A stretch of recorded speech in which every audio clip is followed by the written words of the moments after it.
Hello everybody, I'm Tom Keogh from Keoghs Crisps here on our family farm in North County Dublin. It's the middle of October, it's a beautiful day and we're smack bang in the middle of the potato harvest. Today we're harvesting this crop here and we're very close to the crisping house, which is less than a kilometre away. So we're going to show you how we go from crop to crisp.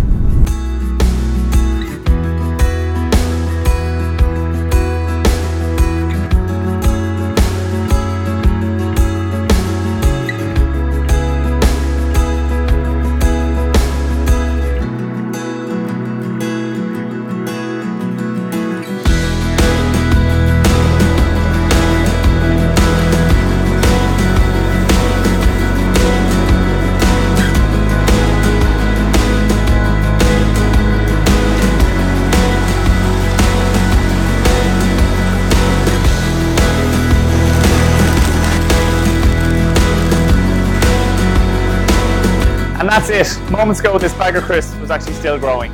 And now it's on its way to hundreds of shops across Ireland and up to 14 countries around the world. So that's how we go from crop to crisp.